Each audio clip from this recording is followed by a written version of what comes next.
Okay, great. So thank you so much, everyone, for joining today's panel. So today's panel is a alumni session for the Film and Television Department. So we have a few really exciting and great alumni from different programs within the Film and Television Department here to answer some of your questions about what their experience was like. So we're really excited to get started. So what we'll do today is we'll first introduce the alums that are on our panel today. Then we'll get to your questions. So this is a session for you to ask as many questions as you have. So we'll really open up the floor to you as accepted students. We do have some sample questions that we'll take a look at, so you can draw from those if you want, but feel free to ask any questions that you want to. You can drop them in the chat if you want, and I'll moderate from there. Or you can feel free to also just jump in and ask questions.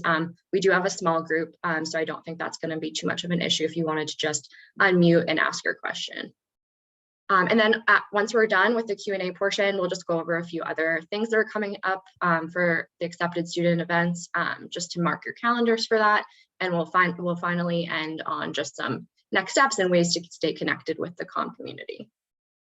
So moving forward, I'm excited that we can start to introduce our great alums on our panel today.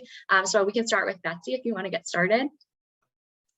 Sure. Hi, everyone. My name is Betsy Walters. I am originally from New Hampshire, so from pretty close to BU, actually. And I lived in DC for a number of years, working in the film festival and awards industry before coming back to grad school. And I graduated from the Film and TV Studies program last spring and started in the fall in the BU's American Studies PhD program. So I'm currently a full-time grad student in that.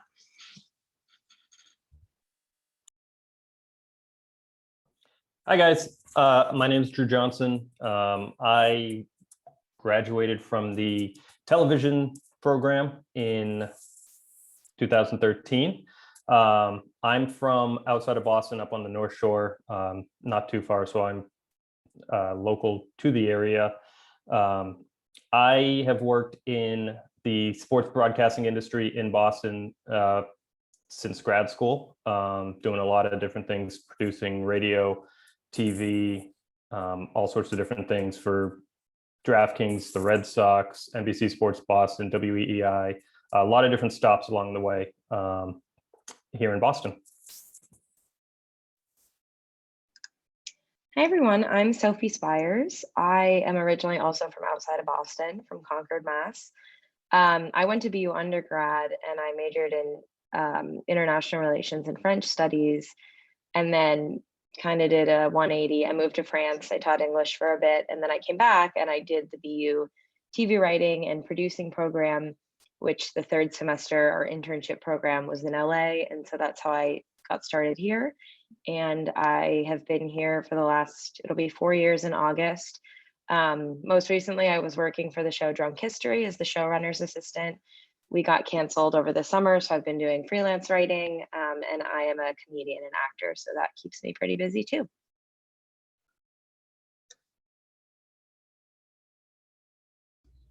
First things first, I love Drunk History and I'm sad that it's no longer with us. Here's hoping they revive it.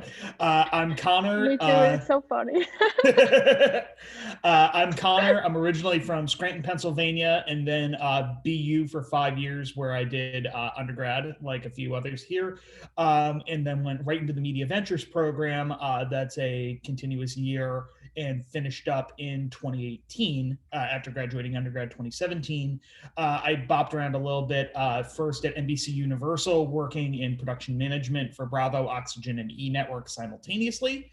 And now I'm the business and legal affairs coordinator at an independent studio called Whip, which you might recognize as being the production studio for Dickinson on Apple TV+, Dummy on Quibi, and upcoming Mayor of Easttown on HBO. Got to get our plugs in since we're in Indy and trying to make our name for ourselves.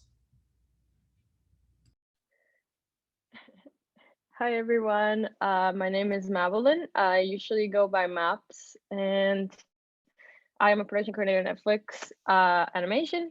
I ended up here, so I'm originally from Dominican Republic and then moved to Connecticut, went to undergrad there at Sacred Heart, did communications, and then when I graduated in 2017, I ended up going to Boston University for the TV producing management, and I, similar to Sophie, I did the LA program. I did an internship at DreamWorks, worked there, and now I'm at Netflix. I think that's it for me. Awesome. Thank you all so much. As you can see, we have a very diverse range of experiences and positions, which is awesome. So we're just going to open it up to questions. I have some here on the slide, but if you want to drop them into the chat, if you have some, or again, you can just unmute and ask your questions. We're happy to do that too. I'm actually just going to stop sharing my screen now, just so we can all kind of have more of a conversation. So. Okay, great. So does anybody have any questions for our great alums?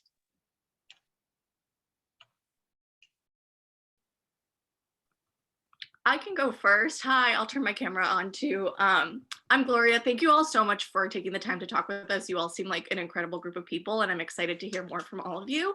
I think my biggest question right now, as I'm contemplating the program, is how do you feel like finishing the program? I'm going into the MSTV, the producing writing track. How do you feel like that can give you like a leg up outside of the program once you finish? Like, what types of jobs did you guys get when you first left the program? And do you feel like it's different than if you just like showed up in LA and like started hustling? I can start on this because I also did the producing and writing track. And I think I thought about this a lot. And I think for me, where I was coming from not a comm background and I totally changed what I was studying, it was a really important thing to do for the connections and the network that I got. When I came out to LA for the internship through BU, I was able to get internships at FECO Entertainment. They do Bridesmaids, and it's Paul Feig's production company. So that was great for comedy. And then I was also an intern at Robert Downey Jr.'s company. And I got really close with them, and they helped me get my first job, which, I want to be a writer. So for me, I was kind of just looking for any assistant job that could help me get exposed to the industry. And they helped me get a job at a small boutique management company. And it ended up being a really good learning experience. It was not my ideal job.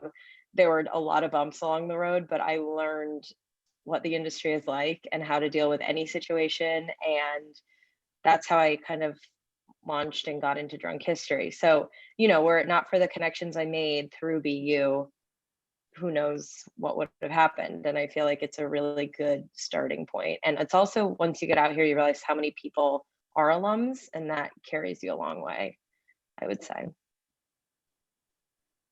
Thank you. It's funny, I didn't do the program myself, but I knew a lot of people, including Nabs, who was classmates with me on that too. And because Media Ventures and the producing writing track would cross over a lot. I think one thing that's also critical too is that you're going to learn a lot in general about like how the industry works, which also like, I would assume that if you're going into media things, you're like at some level familiar with a lot of the top level stuff, but it is incredibly valuable. And something that shocked me is getting to learn like to the nth degree of the structures of all the different companies, of just like who owns what and what's under what different umbrella, and getting an idea of the landscape. Because it makes it a whole lot easier to find jobs out here when you kind of know like who you're talking to, and like knowing who the major players are, and knowing it's like, oh, I'm more likely to get in, like I've been on both sides, where I've been at the monolith 35 story building, and I've been in my company's 28 people at the moment. So you get a sense of like kind of big and small and getting your eyes open to it. Yeah, I agree. Definitely for a writer, writers, it's so good to know what's around you and like what's going on in the industry. Like Connor says, I think also a lot of the big things that we learned are kind of like, yeah, this is how you make a show, but also this is how you give your show like legs, so that you don't just have one season show, and you can have a show that lasts 8 seasons, like New Girl or Friends or whatever, those like types of shows that do have the really, because it's so easy to just be like, I have this idea, but then BU really helps you like with the craft of like, this is how you have this idea, and like really milk it all the way so that you can like get your money's worth. And also, Gloria, I would say so you want to be a writer? Yeah.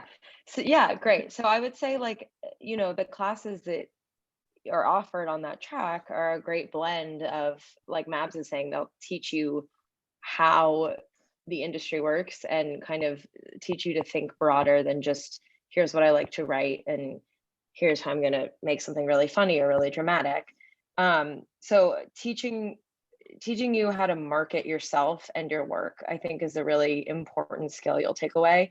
But I would also add, take as many writing classes as you can, just because it's really helpful to have peers and built-in feedback while you're writing. And I think it makes it a little bit less daunting because I know when I got out here, it was like, oh God, I'm used to writing with a group and having that built-in feedback. And now it's a little bit scarier to share my work. But those people that you meet in those classes will stay with you and you'll kind of develop relationships where you can share your work. So I would just try to take as many writing classes as you can. And then also, really listen to the other lessons that you learn about broader industry things. That's awesome. Thank you, guys.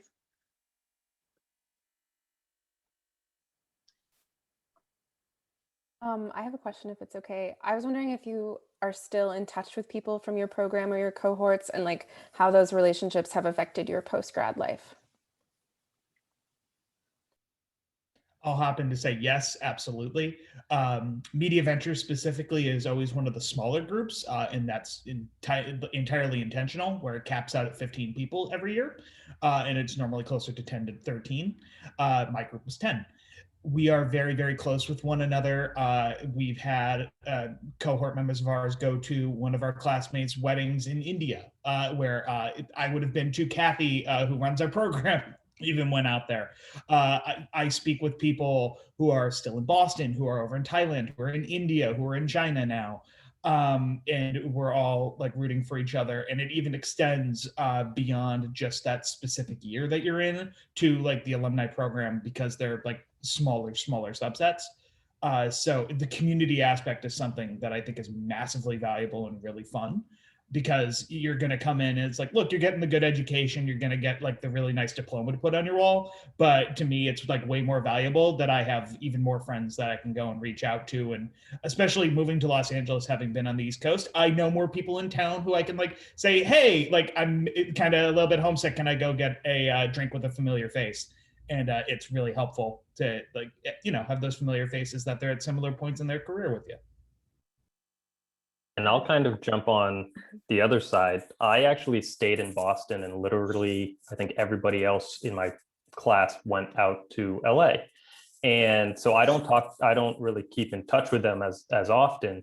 There are a few that I keep in touch with a little bit, but really the big part is keeping in touch with the professors that I had, because they're all still in Boston. And I wouldn't say I see them regularly, but every once in a while, we just connect for random reasons, and that's huge. On depending where you end up, you'll find somebody, which I'm learning, and obviously in Boston and LA, those are probably two big hubs for it. But there's always somebody around. Yeah, I agree.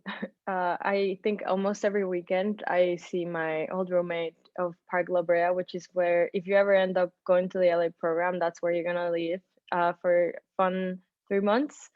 And I think I see my roommate almost every weekend.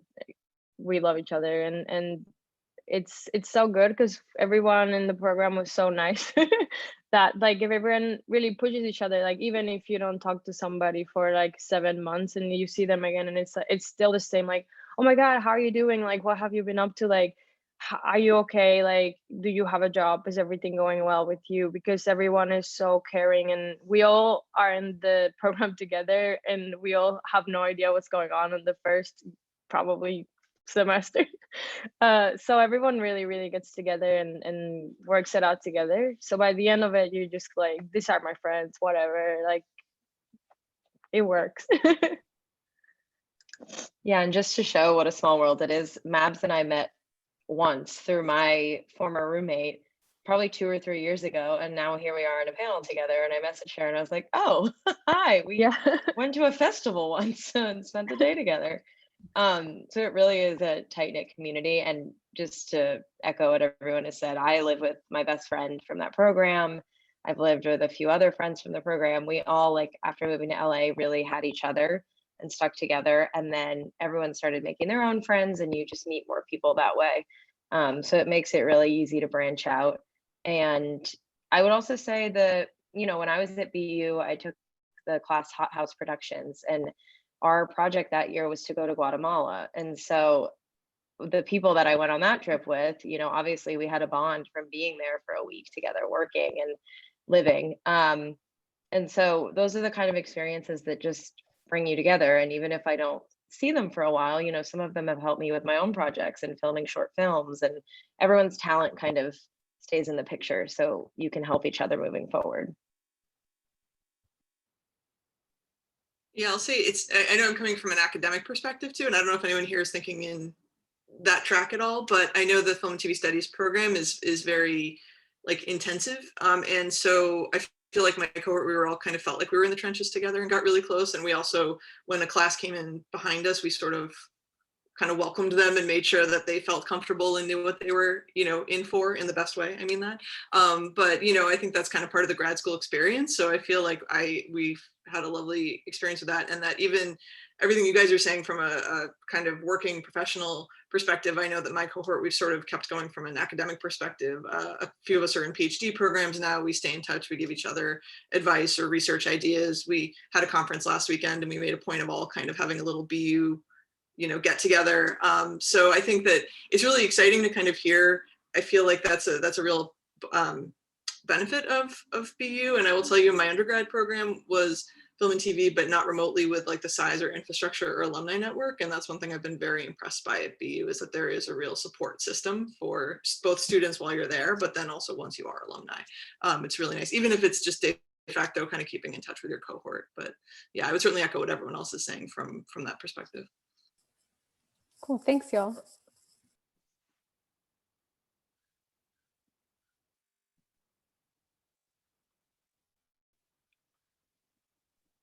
Anyone else have questions? I know Shadman and Sukanya, you're on this call too. If you want to jump in with any questions, please feel free. Otherwise, we can go to our like bank of questions and kind of get some of like the commonly asked ones. But let me know. Okay, we'll go to a commonly asked question. So, all right, so let's see.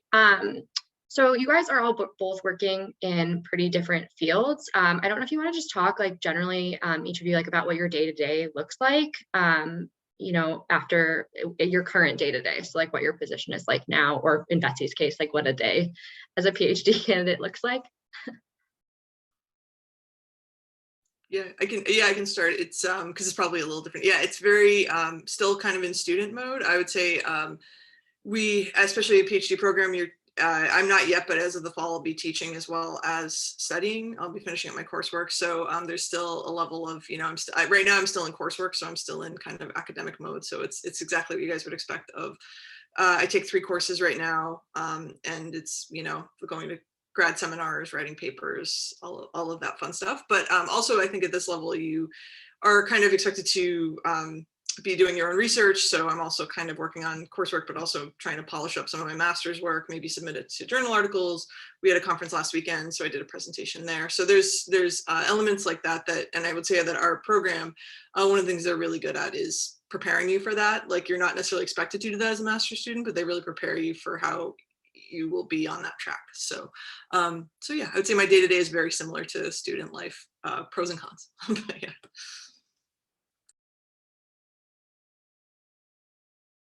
I guess I can go next.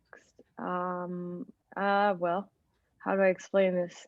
I work in animation, which is really different as compared to live action.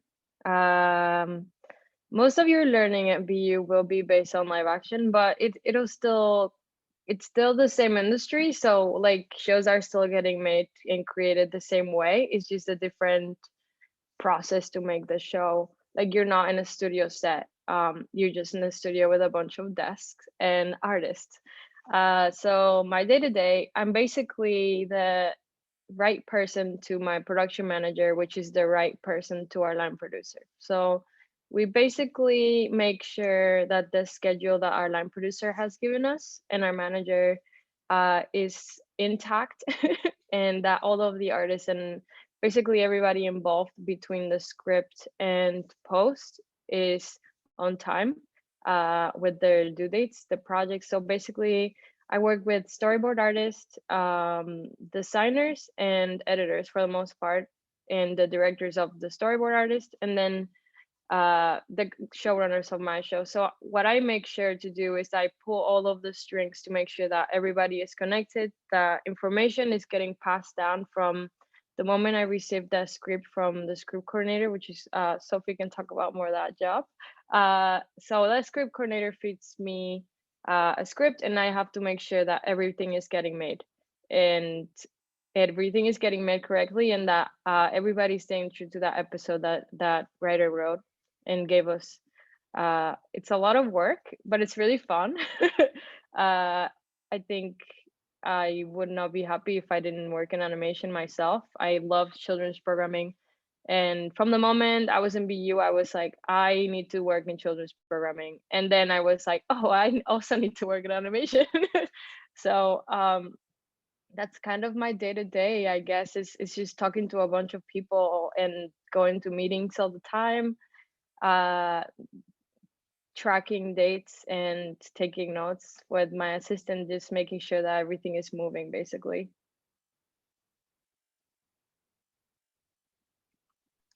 I'll talk a little bit about a day-to-day as an assistant, because I think that's really important, because a lot of people will start out on the assistant track. And, you know, my first job at the management company looked very different from my job on Drunk History. Management company, I was on the desk, you know, pretty much all day. It was a 9 to 6 job. And there were a lot of like personal tasks involved in that as well. So I worked for a manager of writers and directors. And I would come in the mornings, you know, see who had called, keep a call sheet, make my boss coffee, ask him who we wanted to call that day. Just kind of all that housekeeping stuff. And then there was a lot of script reading involved. We would read our, you know, potential projects coming in, and I would give him notes. And then on Drunk History, it was very much, you know, obviously focused on making a show. So there was some personal stuff involved. My boss, Jeremy, was really great about, you know, being thankful that he had an assistant, and I didn't feel like it was anything above and beyond. But mostly it was, oh, I'm not going to have time today to get to the script. Can you read it and take notes? Or, you know, remember to tell our, you know, first AD that assistant director that we want this to be included, or we need these props and whatever. And then as we got closer to filming, there was the long days, you know, 12-hour days of location scouting. There were long days on set. Obviously, we didn't get to finish our season this year because of COVID, but we finished half of it. And so I know how to sit on a set for 12 hours and, you know, make sure he has everything he needs and he can pay attention to what's happening and all of that. So a lot of first jobs are assistant jobs. And I think just getting those skills of attention to detail, knowing how your boss operates, knowing how to bounce back from making a mistake, like that's a huge thing. And that just takes practice and, you know, getting to know how you function in that environment. And then today, my day-to-day is very different just because I'm not on a show right now. So I do a lot of freelance work and I kind of make my own hours, which is a new experience for me. I've never had a job like that before. But I've been freelance writing for a real estate company. So I kind of do that in the mornings, and then I save the afternoons for auditions that should come in from my agent or manager.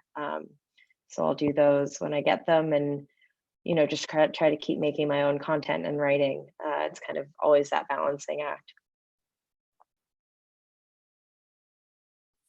I do a lot of the daily type shows. So for me, in sports producing, it's a lot of prep work before the show, and then you're in the show, and then you kind of wrap up with whatever loose ends you need to work on at the end. So it's really building a lot of graphics, doing a lot of research, stuff like that, and then executing on the show every day. I was working at NBC Sports Boston, which is the regional sports network here in Boston. And now I'm at DraftKings, and it's two completely different things, because at DraftKings, what I do is we have when COVID started, they started producing Madden football simulations. Bear with me here. This is crazy because nobody gets it, but DraftKings, if you're not familiar, is fantasy sports. You can basically bet on, the football game or whatever. They started simulating a video game, and people started betting on it. No sports, so it really filled a void, which was something I wanted to stress. Like, always be thinking about how can I fill a void, and that's a lot of what the Media Ventures team program does. Like, what app is the next big thing, or serving a purpose. So DraftKings really did this, and when I shifted over, it was a lot of the same producing skills that I've had. Right, it's like getting ready for the show, getting the talent, everything they need, and then putting it on the screen. So it's a lot of just preparation and then execution. And that's a lot of coordination beforehand to get it ready, and then a lot of coordination during the show to execute it. So that's pretty much, it's not really my day-to-day, but it's just sort of, prep, execution, and then just sort of wrap up everything every day. I'm kind of glad that everybody else gave like a more realistic view of what they do, because my job it sounds more in an X&O like a nightmare, because I am a very high volume assistant and coordinator in what I do. So I am not representative of what you should expect. It's a nature of when you're at a more established company, like a lot of people will go to agencies like CAA or WME or UTA. It's a lot more kind of understood what you're doing, and that's where you get into more of the like traditional view of what an assistant is. For me, and we're at a company that's so small, where it's been between 28 and 30 people since I joined, as Drew just mentioned, as a media venture student, you kind of have to not only know like filling a void of a need to the consumer, but you also need to fill a void within the company. So I am very much a Swiss Army knife to our company, where it's basically I'm playing IT coordinator, lead filer. I organize all our fantasy football and March Madness pools and things like that. I order snacks for the office because I'm the one who eats most of them. Fun stuff like that. But my day-to-day is that I support our entire business and legal department, which is really 3 people, but all of the deals and the contracts. So for when we hire Sophie to go and write and produce her own show for Whip, her deal will come through my office. And I was going to say, it's like we're the ones that are negotiating how much are we going to pay you for the script? How much are we going to pay you to act? What's your credit going to be? It's really fun and really cool, because by nature of the company, we work with a lot of really high up talent. So Haley Steinfeld is the star of Dickinson. I get to see and work on her deals all the time. We have a show in production now with Danny Boyle, the show based on the life of the Sex Pistols, Pistol for FX. That's been announced, that's above board and everything, but like it's really no messing around. There's not a dull day about it, because you're working in Hollywood and it's really cool. There are often very long days for me by nature of business and legal, and now I'm kind of moving within the company to get exposed to more like business development and corporate strategy, because Whip is going from being a smaller company and trying to expand our footprint, trying to grow as an independent and do more. And that's something that my media ventures background really speaks to. Unlike some of the people on this call, I'm not as like my end goal is to be a creative or my end goal is to be an academic. I very much see myself being an executive at some point, which my brothers tease me about constantly, of going full suit. But then again, I'm able to go to work wearing kith and baseball hats, so I'm entirely okay with it. But it's really fun, because it's like no matter what you do, like to my friends, I'm a crazy person, because I'm always jumping between calls and doing all types of crazy stuff and working long hours, and I don't have a moment to breathe during the day. And this is mostly hyperbole, I hope you know. But at the end of the day, you're working in television. So it's like at some level, it's like you take a step back and be like, I'm working on the show where Anna Kendrick is friends with a sex robot. This is kind of fun, And you just sort of like, you just remember it's like, yeah, this is really fun. And this is why we choose the business we're in. And just to go off of Connor, there's this one really big valuable lesson I learned when I moved to LA, actually, in the program. as he's saying, like he's working in a company that currently has 28 people.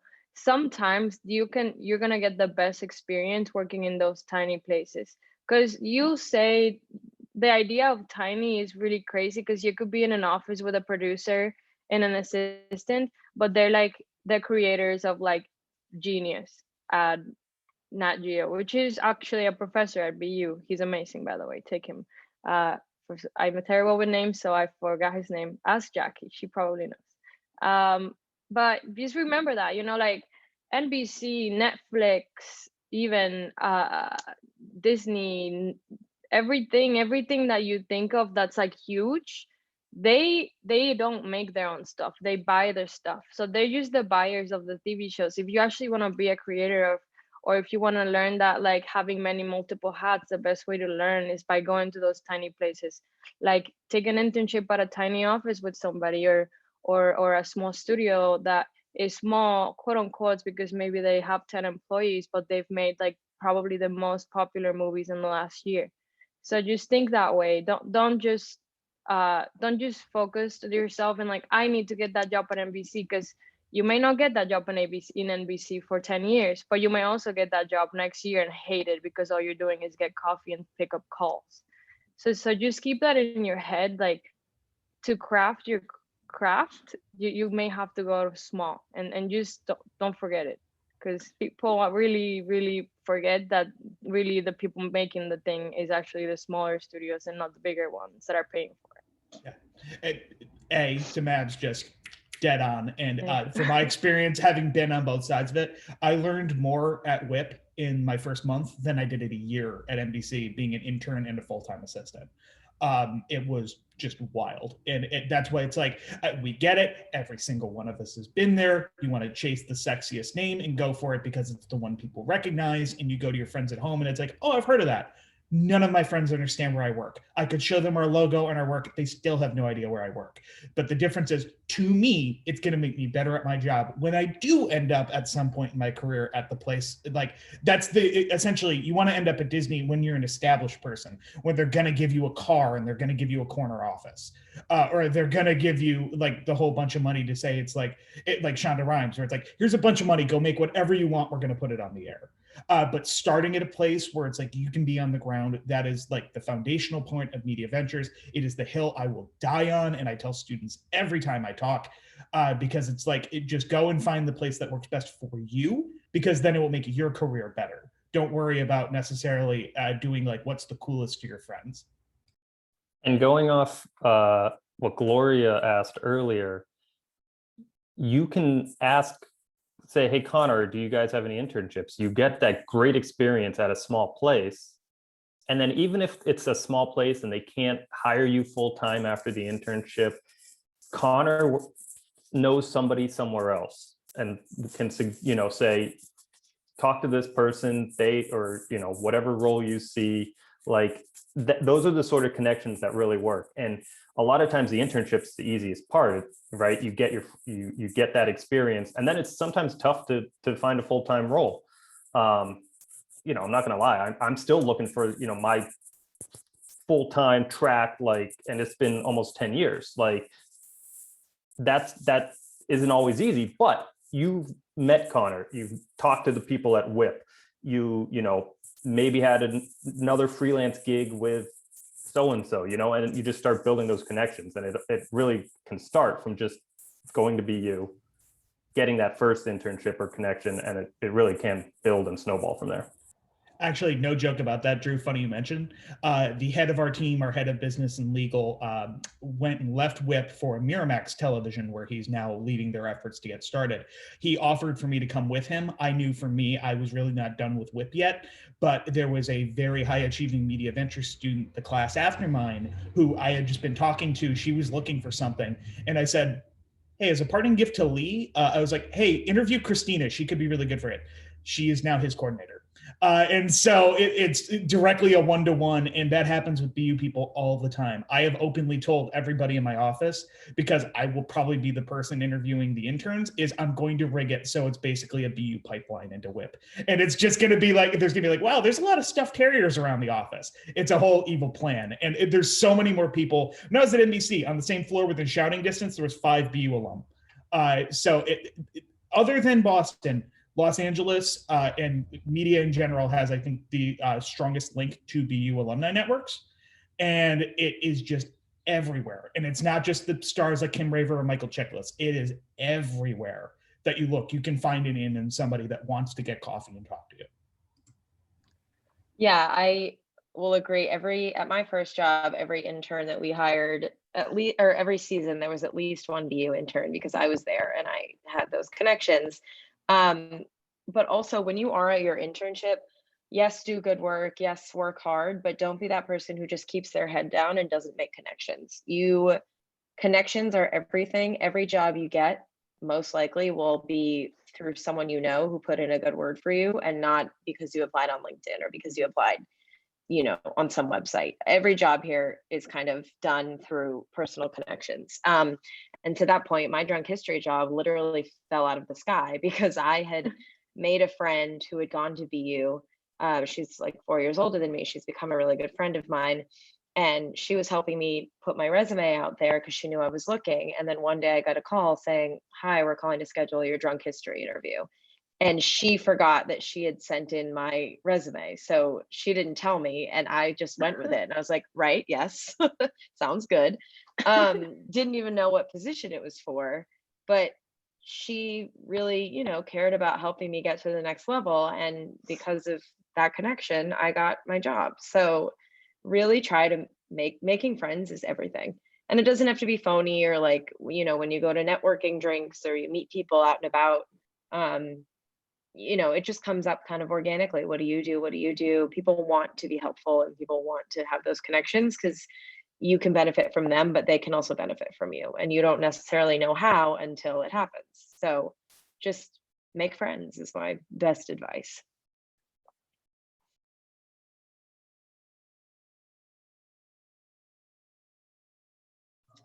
Do you guys have any questions? Anyone else have any questions that they want to pose to the group? Hi, my name is Sakanya. I have a little question. So can you guys talk a little bit about the production bit of the concentration of television and screenwriting? Yeah. So actually, just 1 second.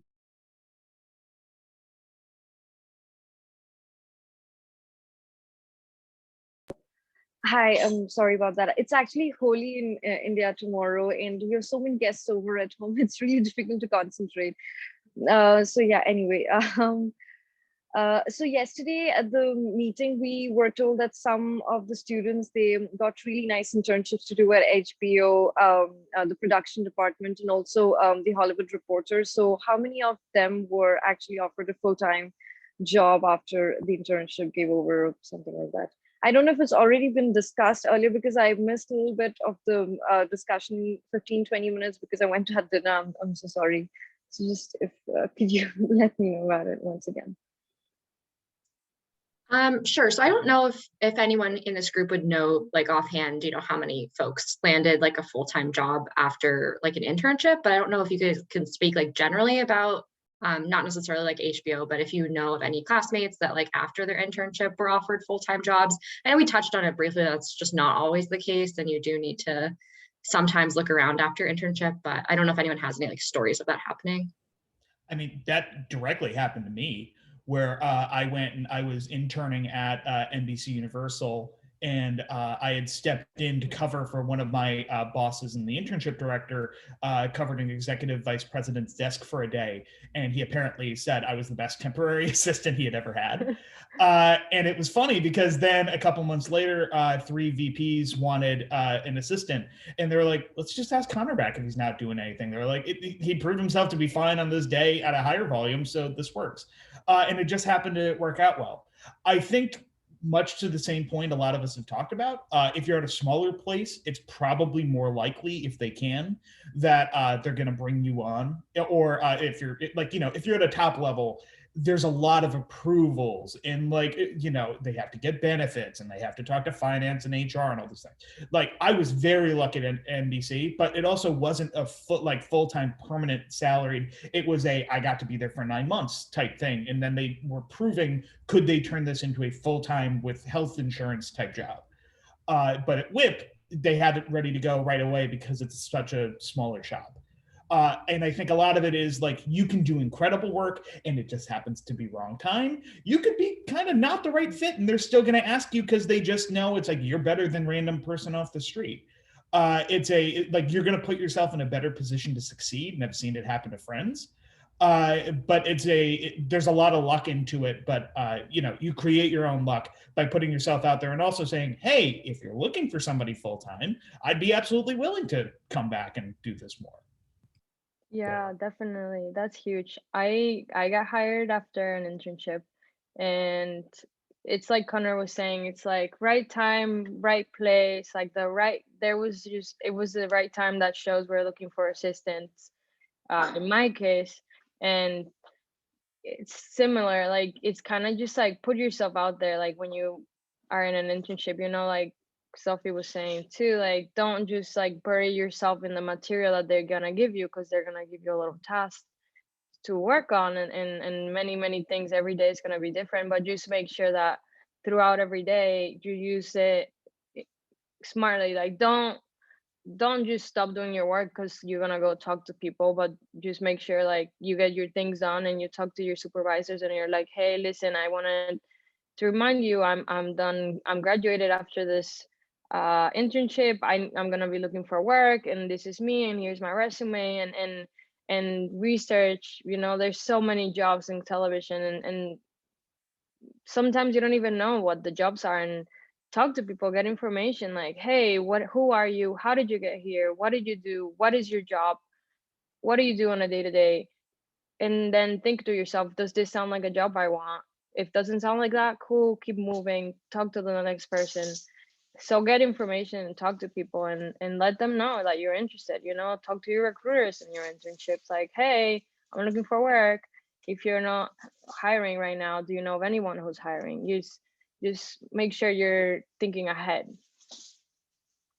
Yeah, and unfortunately, timing's everything, right? Like, you could have your internship in the spring, and then there's just nothing open at that company, right? And then you take another internship in the fall, or you take another job just to make ends meet, and then something opens up and they take the fall intern or something like that. Like, it really is kind of just timing, unfortunately, sometimes. And that's just the way it is. But also the thing about some companies, is NBC particular, because I've experienced there, is, like I just said, like, you could intern, go on your merry way, have no positions open. But the other problem with NBC and these big corporations are, they have to, like Connor said, get it approved, and you have to have a certain amount of people on, each team. And you're just like, they clearly need more help, right? Why can't you just hire someone? And they can't. And then it goes all the way up and down the corporate ladder. And it's really unfortunate sometimes, but these big corporations that make tons and tons of money make tons of money for a reason, because they streamline everything. And that's, unfortunately, kind of for the people who are trying to make careers, they get, hurt sometimes, but that's just the way it is, unfortunately.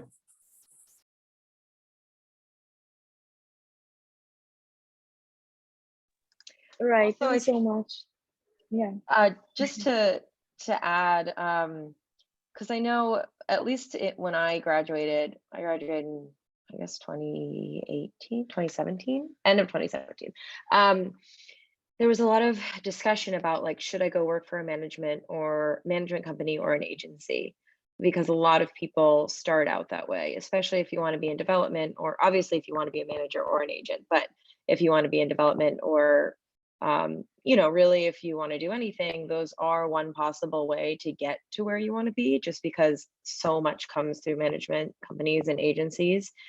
But so I would say that's probably the biggest reason why, besides jobs not being available, timing not being right. I think people left their internships thinking, I want to start at an agency, I want to work my way up, or I know I want to be in a management company.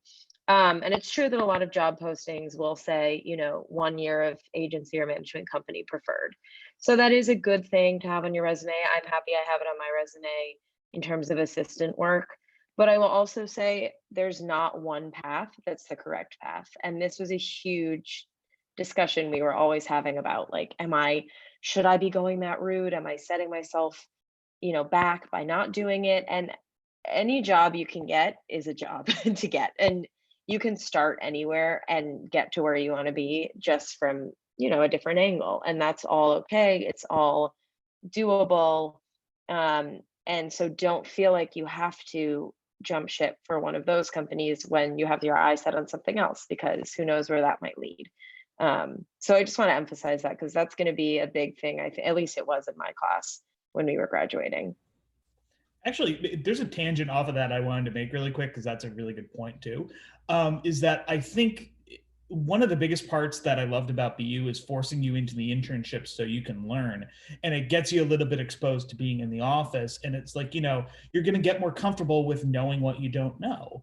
And like, for example, for my job, I had never worked in business affairs before. I had no idea what they were talking about. It was really a lot of fake it till you make it. And it'd be like, hey, can you look at this? And it's like, oh yeah, that's absolutely great. Find out what the hell she just said for like the first couple of months of my job, right? And it's still that way now, and I've been here for 2 years. And like, that's going to happen no matter where you are. And BU will give you a lot of the tools, but they're also going to help it make it easier for you to put yourself in the best place to succeed. Where, like, there is no one size fits all, like one track that's like totally clear. And especially in a post-COVID world, it's going to get weirder and weirder. But it's just leaning into that and understanding that you can look to all of us and everybody we know and be like, yeah, we're basically guest checking all of this. It's like, we know a little bit better of, like, we have a flashlight and a hacksaw because of BU to get through the wilderness. But like, at some level, we're still in the dark trying to figure it all out, the same as you guys. But the good news is, with all this, I hope you can see, there's people around you where you can be like, hey, can you help point me in the right direction at least? And then it's up to you to go and make the most of it. But that's really, I think, like the most like actionable thing you'll get at BU is you'll know kind of where you're going, and you'll have some help along the way. And that's really what makes it worth it. Awesome. Thank you so much. That was honestly maybe a good wrap up segment, unless anybody has any last questions.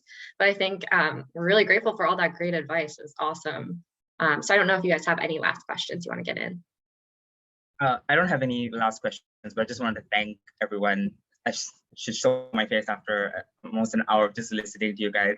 I'm in a weird time since almost 1 a.m. here, so I just wanted to listen because my brain isn't that alive right now. But yeah, thank you so much for the advice. Actually, now that I'm thinking about it, I do have kind of like a bit of a question, because you were talking about the fact that there are no one track, one route kind of things within this industry. So how did BU kind of change your expectations of what you wanted to do? How did it change the route that you thought you were going to have from before you started BU to once you graduated from the program? For me, it opened up doors to try other stuff. That's basically it. Is I didn't know where exactly. I knew it was television. I didn't know where specifically, but it made me an attractive enough candidate that I could probably like weasel my way in on a couple of different things. And just it shows, hey, this person's really smart. Let's take a chance on them. And then I tried this and it worked out perfectly for me. But the reality is I'm not a lawyer and I don't plan to go to law school. So, and now it's like in my company, I'm getting more, yeah, it's, I already did grad school once, not doing 3 more years. But, it's just, it goes and opens up the chance for you to go and try different stuff. And it's also just showing you where you're going to talk to alums and professors, where it's like, Jody, who runs the Media Ventures program, she ran a website that was really successful in like the 90s .com boom. And then she ended up as a professor. Nobody has like one clear path anymore, you know? It just sort of opens your eye, like the more and more you talk and the more you go, it's like, oh, this is an everyone type of thing. Not even just like a BU media people, not even just a media people. It's this is how the world works now, is the day of like, you know, oh, I showed up at Ford with my resume and 35 years later I walked out. That's just gone. It's just the world is weird now. Yes, I agree 100%. When I went to BU, I was gonna my ideal path was to be a director for live sports broadcasting, and I ended up in children's animation working on a show with Indian gods. Who would know? So it's always different, and that's also really big thing about BU, like Connor is saying, like you learn so much about so many other routes that you could take, because even for myself, I learned about current programming, which I love, and I've learned that that's basically where I want to end up, right? So it's like you learn all of these things that you wouldn't even I wouldn't even thought to myself, like never in my life I was like, wow, I want to be a current development exec, like that's dope. I didn't know that until BU taught me about it, and they were like, here are all of the beautiful positions you can have, and here are the jobs, and this is how they work, and this is what you do. And then you keep talking to people and you're like, wow, that sounds like a really amazing job, like I want to do that. So just take advantage of that. Talk to your teachers. All of our professors have some crazy like jobs before, and you're like, how are you just teaching here, like what? So just talk to them and get to learn the professors, because they also have so many of the professors, like Kathy, Connor's programs runner. I went to her office, and she's like, she used to be a current programming person, and you go to her office and she has like pictures with like the people that make The Simpsons, and it's like, what? Who are you? Like you really don't get to meet this side of them unless you like really get to meet them, and you don't really get that time in your 1 hour and a half class in the throughout the week. So just make sure that you like also talk to them and connect with them. And quickly, just you're going to have so many different types of classes that you're going to do different projects and different things, and you might hate one or you might find one really interesting. Like I went into BU, I kind of knew my path and I'm on it. Like so I'm not a great example for that, but I did, sitting in a class, I learned something and I said, that's really fascinating, that's interesting, and I used that information in my job. There's other projects that I worked on that were kind of fun, but I could see that I wasn't exactly fit for that, whether it's like writing scripts in a script writing class. I wasn't very good at that, but I really had a lot of fun. And you just learn as much as you can and see what you like, what you don't like, and that kind of helps narrow it down a little bit.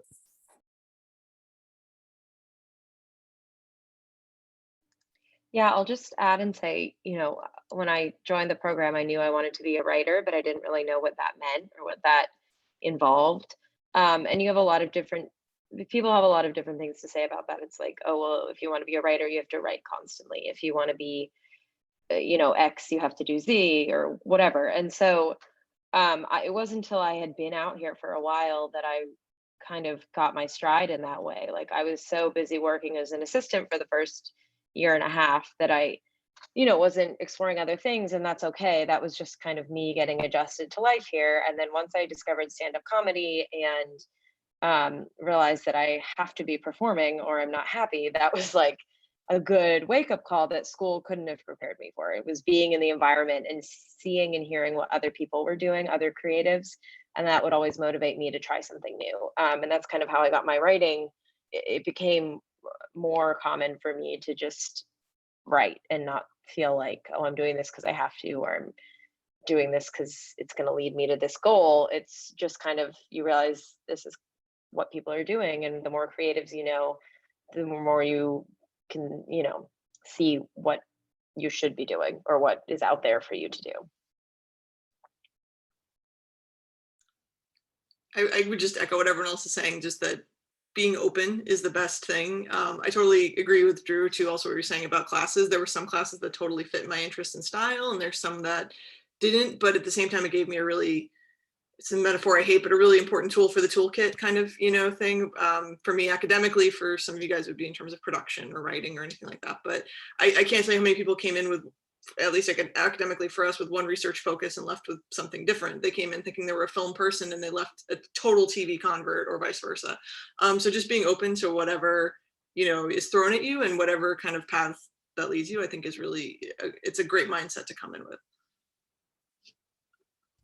Oh, and I'll just add, as an American Studies minor, and Betsy would know better than me on this, take academic classes about television and film if you can, and audit them or anything on that. It will make you a more considerate viewer. It will make you a better creative on it. Is just understanding really, I know like a lot of the focus here is on the actual production end, but the consumption end and understanding how it can hit your audience and what goes into the consideration of those texts is massively important, especially as we do better representation. You guys wouldn't see from Zoom, but I use a wheelchair to get around a lot. So those classes were really eye-opening for me to see disability representation in media, and how, it's like there's not many people like me out here who work in entertainment, but it can be really fantastic to see. And like those classes are both just a delight because you get to watch shows, and then they're really eye-opening to make you consider things that get you out of your own kind of bubbles, for good or for bad, that you could have. And it breaks biases and makes you a more like kind of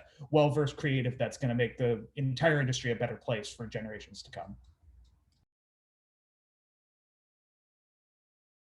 Okay, I don't want to keep people too long over 1 o'clock. I know it's a beautiful Saturday afternoon, so I'm sorry, Chad, but it's like 1 a.m. for you, but get to sleep, I guess.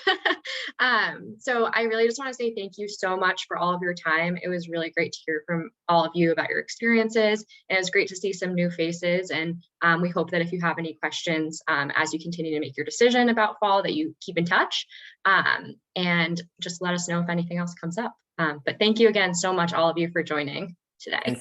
And quickly, if you guys, I don't know what your specific paths or programs are, but I'll speak for myself, and I'm assuming for everybody else, if one of us are on the same path as you, contact Jackie and she'll connect us, and we can, you can ask us other questions if we're kind of on your path or not. I would assume everybody else feels the same way. If not, Definitely. I'll speak for myself, but 100. Good to meet you guys, and good luck. Thank you all so much. I hope you guys all take over media, and I hope that we all get to see one another again. Thank you. You too. Thanks, Have fun, guys. It's a fun year and a half. Don't take it for granted. Thank you. Thanks, guys. Bye. Good luck, everyone. Thank you. Thank you. Everyone. Thanks, everybody. Bye.